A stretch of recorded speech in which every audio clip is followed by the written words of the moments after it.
হবে ওপার বাংলার দিকে।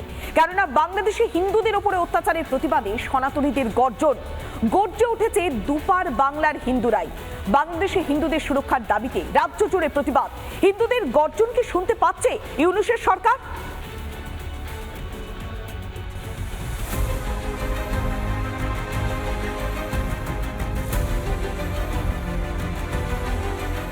বাংলাদেশের ক্ষমতা ইউনূস সরকারের হাতে যাওয়ার পর থেকেই মৌলবাদীদের বারবারন্ত। হিন্দুদের বাড়িতে ভাঙচুর, দোকান লুট। গ্রেপ্তার করা হয়েছে হিন্দু সন্ন্যাসী চিন্ময় কৃষ্ণ প্রভুকে। বাংলাদেশে হিন্দুদের অত্যাচারের প্রতিবাদে গর্জন এপার বাংলাতেও।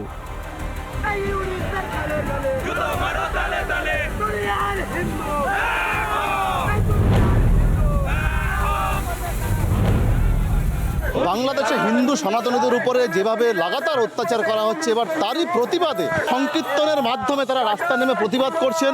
তাদের সঙ্গে পা মিলিয়েছেন বিধায়কও।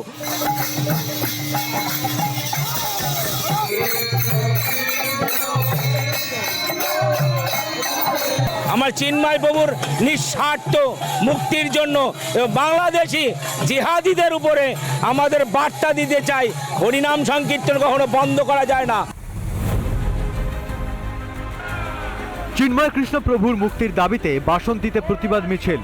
বাসন্তী হরিসভা কমিটির পক্ষ থেকে আয়োজিত মিছিল থেকে ওঠে বাংলাদেশে হিন্দুদের সুরক্ষার দাবি।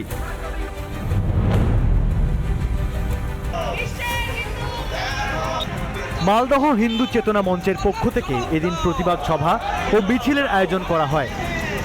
মালদহ শহর জুড়ে পরিক্রমা সনাতনীদের। মিছিল থেকে চিন্ময় প্রভুর নিঃশর্ত মুক্তির পাশাপাশি বাংলাদেশে হিন্দুদের সুরক্ষার দাবি ওঠে।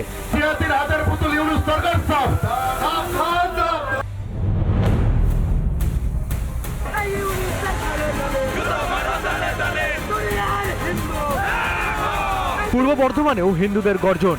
ছিনুই হরিমন্দির থেকে রসুলপুর বাজার পর্যন্ত প্রতিবাদ মিছিল। সারা ভারত মতুয়া সংঘের মেমরি শাখা, ইসকনের মেমরি শাখা, সনাতনের ঐক্য মঞ্চ ও নাগরিক মঞ্চের ডাকে এদিন পথে নামেন সনাতনী ও আম জনতা।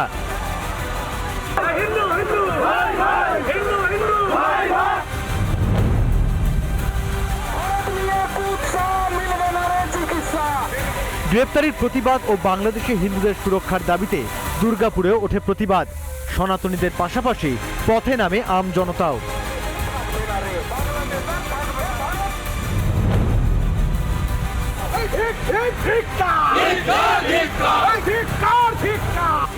বাংলাদেশে চিন্ময় কৃষ্ণ প্রভুর হয়ে আদালতে সওয়াল করা আইনজীবীদেরও মারধর করা হয়।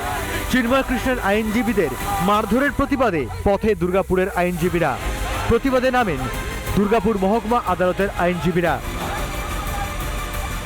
ভারত সরকারের কঠোর বার্তার পরও হাত গুটিয়ে মৌলবাদীদের সমর্থন মোহাম্মদ ইউনূসের। মৌলবাদ তোষণ করে নিজের বিদায় ঘণ্টা বাজাচ্ছেন ইউনূস। রিপাবলিক বাংলা। নানা ধরনের কন্টেন্ট দেখার জন্য লাইক করুন, শেয়ার করুন আমাদের ফেসবুক পেজ, সাবস্ক্রাইব করুন আমাদের ইউটিউব চ্যানেল। পাশাপাশি অন্যান্য ব্রেকিং নিউজের জন্য অবশ্যই চোখ রাখুন রিপাবলিক বাংলায়।